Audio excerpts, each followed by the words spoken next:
ብዛዕባ ሓደ ብዙሕ ግዜ ዘይንግደሰሉ ህይወትናን ጥዕናናን ኣብ መፅላው ግን ዓብዪ ተራ ዘለዎ ኣርእስቲ ክንዕልል ኢና። ንገዛ ርእስኹም ሓንቲ ሕቶ ሕተቱ። ንግሆም ምስ ተሳእኹም እታ ቀዳሚት እትገብርዋ ነገር እንታይ እያ? መልስኹም ኣላርም ምጥፋእ፣ ስልከይ ምርኣይ ወይ ቀጥታ ናብ ሸቓር ዘለዎ ቡን ወይ ሻሂ ምኻድ እንተ ደኣ ኮይኑ እዚ መደብ እዚ ብፍላይ ንዓኹም እዩ። ብዙሓት ካባና ንግሆ ብኸመይ ከም ንጅምሮ ንመላእ መዓልትና ቀፂሉ ድማ ንህይወትና ከመይ ዝበለ ፅልዋ ከም ዘለዎ ኣይንግንዘብን ኢና። እታ ቀዳመይቲ ሰዓት ናይ ንግሆ ወርቃዊት ሰዓት ተባሂላ እያ ትፍለጥ።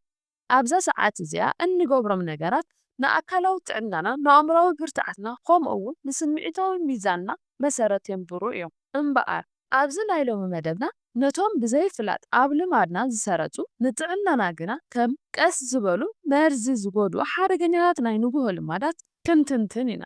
ካብ ስነ ፍልጠታዊ መረዳእታ ጀሚርና ነፍሲ ወከፍ ልማዳት ኣብ ሰውነትና ዘውርድዎ ጉድኣት ብዝርዝር ክንርኢ ኢና። ኣብ መወዳእታ ድማ ብኸመይ ነዞም ጎዳእቲ ልማዳት እዚኣቶም ናብ ጥዑይ ህይወት ዝቕይሩ ተግባራት ከም ንልውጦም መፍትሕታትን ክነቕርብ ኢና። ሓቢርኩም ነፅንሑ። ቅድሚ ናብቶም ጎዳእቲ ልማዳት ምእታውና ንግሆ ካብ ድቃስና ክንነቅሕ ከለና ኣብ ሰውነትና እንታይ እዩ ዘጋጥም? ነዚ ምፍላጥ ንምንታይ ገለ ልማዳት ጎዳእቲ ከም ዝኾኑ ንምርዳእ ይሕግዘና። ሓደ ሰርካድያን ሪትም ናይ ሰውነት ውሽጣዊ ሰዓት። ሰውነትና ን24 ሰዓት ዝኸውን ዑደት ዝኽተል ውሽጣዊ ሰዓት ኣለዎ። እዚ ሰዓት እዚ መዓዝ ክንድቅስ መዓዝ ክንነቅሕ ከም ዘለና ይቆፃፀረልና።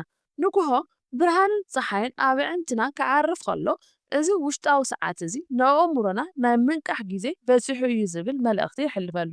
እዚ ድማ ንሰውነትና ካብ ናይ ድቃስ ኩነታት ናብ ንጡፍ ኩነታት ንኽንሰጋገር ይሕግዞ። ክልተ ምላሽ ኮርቲሶል ኣብ እዋን ንቕሓት። ኮርቲሶል ኣብ ዌኪንግ ሪስፖንስ። ብዙሓት ሰባት ኮርቲሶል ክበሃል ከሎ ምስ ጭንቀት የዛምድዎ። ልክዕ እዩ፣ ግን ንግሆ ሰውነትና ብተፈጥራዊ መንገዲ መጠኑ ዝለዓለ ኮርቲሶል የመንጪ። እዚ ምላሽ ኮርቲሶል ተባሂሉ ይፍለጥ። ንኽንነቅሕ ንቑሓት ክንኸውን ንመዓልቲ ድልዋት ክንኸውን ዝሕግዝ ኣገዳሲ መስርሕ እዩ። እዚ ናይ ንግሆ ኮርቲሶል ሓደገኛ ዘይኮነስ ንጥዕናና ኣዝዩ ኣገዳሲ እዩ። ሰለስተ ኩነታት ሰውነት ድሕሪ ድቃስ። ሙሉእ ለይቲ ክንድቅስ ከለና ሰውነትና ብምስትንፋስን ብረሃፅን ኣቢሉ ብዙሕ ፈሳሲ ይስእን። ስለዚ ንግሆ ክንነቅሕ ከለና ሰውነትና ኣብ ሓደ ደረጃ ናይ ምድራቕ ዲሃይድሬሽን እዩ ዝርከብ።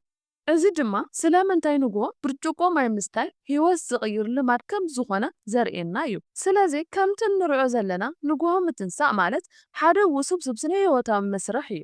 እቶም ቀፂልና እንሪኦም ጎዳእቲ ልማዳት ነዚ ተፈጥራዊ መስርሕ እዚ እዮም ዝዘርጉን ዝጎድኡን። ሕጂ ናብቲ ቀንዲ ኣርእስትና ክንኣቱ ኢና። ነፍሲ ወከፍ ልማድ ስነ ፍልጠታዊ ምክንያታቱ ኣብ ጥዕናና ዘለዎ ፅልውኡ ከምኡ'ውን መፍትሒኡን ሓቢርና ክንርኢ ኢና። ልማድ ሓደ ኣብ ጥራይ ከብዲ ትኩስ ነገር ሻሂ ወይ ቡን ምስታይ እዩ። መዓዛ ቡን ወይ ሻሂ ንብዙሓት ካባና ናይ ንግሆ መለለዩ እዩ። ሓይልን ንቕሓትን ዝህበና ይመስል። እቲ ሓቂ ግን ማይ ከይሰተና ኣብ ጥራይ ከብድና ቡን ወይ ሻሂ ምስታይ ካብቲ እንግምቶ ንላዕሊ ጎዳኢ እዩ። ስለምንታይ? መጥቃዕቲ ጨጎራ ስቶማች ኢሪቴሽን። ቡንን ሻሂን ካፊን ዝተባሃለ ንጥረ ነገራት ኣለዎም። እዚ ካፊን እዚ ናይ ጨጎራ ኣሲድ ንኸምርት የንቀሳቕሶ። ከብድና ጥርሑ ከሎ እዚ ኣሲድ እዚ ምስ ዝምረት ነቲ ናይ ጨጎራ ውሽጣዊ ሽፋን ከም ዝሓርርን ከም ዝብላዕን ይገብሮ። እዚ ንነዊሕ ግዜ እንተተደጋጊሙ ናይ ቁስለት ጨጎራ ወይ ድማ ጋስትራይት ኣልከርስ ከምርሕ ይኽእል። ካልኣይ ምውሳኽ ሆርሞን ጭንቀት ኢንክሪዝድ ኮርቲሶል። ከምቲ ኣቐዲምና ዝገለጽናዮ ንግሆ ሰውነትና ብተፈጥሮኡ ኮርቲሶል የመንጪ።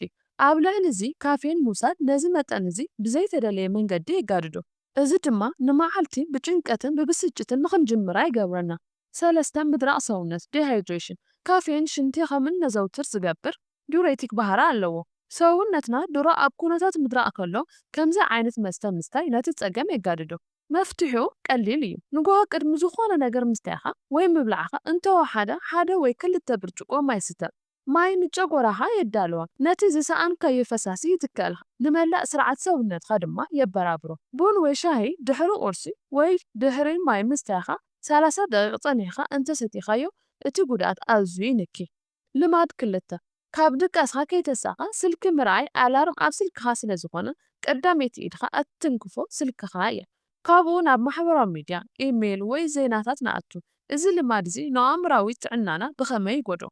ሓደ ኣእምሮኻ ብሓበሬታ ምፅዓን። ኢንፎርሜሽን ኦቨርሎድ ኣእምሮኻ ካብ ናይ ዕረፍቲ ኩነታት ናብ ንጡፍ ኩነታት ቀስ ኢሉ ክሰጋገር ኣለዎ።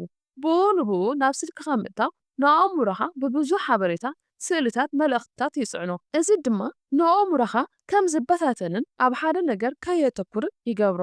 ክልተ ብጭንቀት ምጅማር ስታርቲንግ ዊዝ ስትረስ ናይ ስራሕ ኢሜይላት ምርኣይ ወይ ጎዳኢ ዜና ምንባብ ነቲ ናይ ንግሆ ተፈጥራዊ ኮርቲስቶል ናብ ናይ ጭንቀት ኮርቲስቶል ይቕይሮ። መዓልትኻ ከጀመርካያ ብጭንቀትን ብሻቁለትን ትጅምራ። 3 ጽልዋ ሰማያዊ ብርሃን ብሉ ላይት ኢፌክት እቲ ካብ ስልክኻ ዝወፅእ ሰማያዊ ብርሃን ንኣእምሮና ንቑሕ ንኽኸውን ዝገብሮ መልእኽቲ ይሕልፍ። እዚ ንናይ ንግሆ ንቕሓት ዝሕግዝ ይመስል ይኸውን፣ ግን ነቲ ተፈጥራዊ ዑደት ይዘርጎ። ኣብ ነዊሕ እዋን ድማ ነቲ ናይ ድቃስ ሆርሞን ዝኾነ ሜላቶኒን ከም ዝተጓደለ ይገብሮ። መፍትሒኡ ንፈለማ 30 ክሳብ 60 ደቓይቕ ናይ ንግሆ ስልክኻ ኣርሕቅካ ኣብ ክንዱ ናይ ቀደም ኣላርም ተጠቐም። ነቲ ግዜቲ ንገዛእ ርእስኻ ሃቦ። ማይ ስተ፣ ተንቀሳቐስ ወይ ብህድኣት ቁርስኻ ብላ። ልማድ 3 ንብርሃን ፀሓይ ምርሓቕ ብዙሓት ካብ ገዛና ናብ መኪና ካብ መኪና ናብ ቤት መጽሓፍቲ ኢና ንኣቱ ንናይ ንግሆ ፀሓይ ንረሕቓ። እዚ ግን ንጥዕናና ብዙሕ ነገራት ኢና ንኸስር። ሓደ ሕፅረት ቫይታሚን ዲ ቫይታሚን ዲ ኤፊሽንሲ ከምቲ ዝገለጽናዮ ፀሓይ ቀንዲ ምንጪ ቫይታሚን ዲ እያ። ሕፅረት ቫይታሚን ዲ ድማ ምስ ድኻም፣ ሕማም ዓጽሚ ከምኡ እውን ድኽመት ናይ ምክልኻል ስርዓት ይተኣሳሰር። ክልተ ምዝራግ ውሽጣዊ ሰዓት ንግሆ ብርሃን ፀሓይ ምርኣይ ንውሽጣዊ ሰዓትና መዓልቲ ጀሚሩ ኣሎ ኢሉ የነጽረሉ። እዚ ድማ ምሸት ኣብ ጊዜኡ ድቃስ ንኽመጸና ይሕግዝ። ፀሓይ ዘይርኢ እንተኾይና እዚ ስርዓት እዚ ይዘርግ። 3 ጽልዋ ኣብ ስምዒት ሙድ ኢምፓክት ብርሃን ፀሓይ ሴሮቶኒን ዝተባህለ ሆርሞን ሓጎስ ንኸምርት ይሕግዝ። ንግሆ ፀሓይ ምውፃእ ንስምዒትና የመሓይሾ ንጭንቀት ድማ የነክዮ። መፍትሒኡ ንግሆ ን10 ወይ 15 ደቓይቕ ኣብ ደገ ፀሓይ ተጸሎ። እዚ እንተዘይተኻኢሉ መጋረጃኻ ግፈፎ እሞ ኣብ ጥቓ መስኮት ኮፍ በል። እታ ናይ ንግሆ ፀሓይ ኣብ ሰውነትካ ክትዓርፍ ኣገዳሲት እያ። ልማድ 4 ቁርሲ ምዝላል ወይ ሽኮር ዝበዝሖም ቁርሲ ምብላዕ። ቁርሲ ናይ መዓልቲ ዝኸበደ ምግቢ እዩ ዝበሃል ብሂል ንሰምዕ ኢና። እዚ ብጣዕሚ ሓቂ እዩ። ምዝላል ወይ ጌጋ ዓይነት ምግቢ ምብላዕ ግና ጎዳኢ እዩ። ሽኮር ዝበዝሖም ቁርሲ ከም ፓስታ፣ ዶናት ወይ ሽኮር ዝበዝሖም ፍራምረታት ዝኣመሰሉ ነገራት ንደረጃ ሽኮር ደምኻ ብኡ ንብኡ ክብ የብሎ። እዚ ንግዚኡ ሓይሊ ዝህብ ይመስል፣ ግን ድሕሪ ሓፂር ግዜ እቲ ሽኮር ብኡ ንብኡ ስለ ዝወርድ ካብቲ ዝነበርካዮ ንላዕሊ ድኻምን ዕግርግርን ይስማዓካ። ክልተ ቁርሲ ምዝላል ቁርሲ ምዝላል ንሰውነትካ ኣብ ናይ ጥሜት ኩነታት የእትዎ። እዚ ድማ ነቲ ናይ ምቅፃል መስርሕ ሜታቦሊዝም የዝሕሎ። ቀፂሉ ኣብ ምሳሕ ልዕሊ መጠን ንኽትበልዕ ይዳርገካ። መፍትሒኡ ሚዛናዊ ቁርሲ ተመገብ። ፕሮቲን ከም እንቋቑሖ፣ ርግኦን፣ ጥዑይ ስብሒ ከም ኣቮካዶ ከምኡ እውን ፋይበር ከም ዓሳን ፍሩታን ዝሓዘ ቁርሲ ንነዊሕ ግዜ ፀጊምካ ንኽትጸንሕ ቀጻሊ ሓይሊ ንኽትረክብን ይሕግዘካ። እምበኣርከስ ነቶም ጎዳእቲ ልማዳት ትርኢናዮም ሕጂ ኣብ ክንዶም እንታይ ክንገብር ንኽእል? ሓደ ብሉጽ ናይ ንግሆ ልማድ ንምህናፅ ዝሕግዙ 5 መሰረታዊ ነጥብታት ክነቕርበልኩም። ሓደ ፈሳሲ ምምላእ ሪሃይድሬት ምስ ተሳኻ ብኡ ንብኡ 500 ሚሊ ሊትር ማይ ስተ። ሒደት ጫፍ ሎሚ ወይ ጨው ምውሳኽ ንኤሌክትሮላይት ሚዛን ንምሓዝ ይሕግዝ። ክልተ ምንቅስቓስ ኣክቲቪቲ ን5 ክሳብ 10 ደቓይቕ ዝኸውን ቀለልቲ ናይ ምዝርጋሕ ምንቅስቓሳት ግበር። እዚ ንደምኻ ንኽዘዋወር ንመልጉቦኻ ንኽበራበር ይሕግዝ። ሓፂር ናይ 5 ደቓይቕ ዮጋ ወይ ኣብ ገዛኻ ውሽጢ ምዝዋር እውን ኣዝዩ ጠቓሚ እዩ። 3 ንኣእምሮኻ ምህዳእ ን5 ደቂቕ ዝኸውን ህድኣት ግበር። ዓይንኻ ዕፀዎ እሞ ዓሚቕ ትንፋስ ውሰድን ኣውፅእን። እዚ ሜዲቴሽን ወይ ምስትንታን ይበሃል። ወይ ድማ ነቲ ኣብ ህይወትካ ዘመስግነካ 3 ነገራት ኣብ ወረቀት ፀሓፍ። እዚ ንኣተሓሳስባኻ ኣወንታዊ ይገብሮ። 4 ፀሓይ ምውፃእ ከምቲ ዝበልናዮ ን10 ደቓይቕ ናብ ደገ ውፃእ።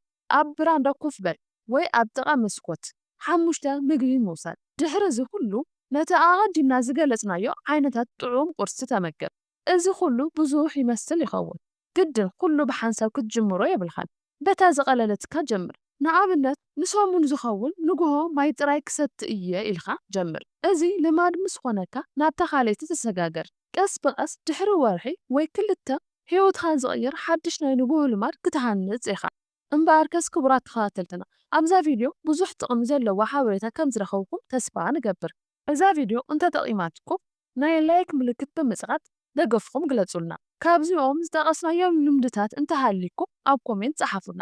ነዚ ቻናል ሓደሽቲ ዝኾንኩም ተኸታተልቲ ነዚ ቻናል ሰብስክራይብ ብምግባር ናይ ቤተሰብና ኣካል ሁኑ። ሓደሽቲ ጥቕሚ ዘለዎም ናይ ጥዕና ቪድዮታት ክንሰድድ ከለና ብኡ ንብኡ ክበፅሐኩም ናይ ደወል ምልክት ዝቐጡ። ብኻልእ ቪድዮ ክሳዕ ንራኸብ ሰላም ጽንሑ።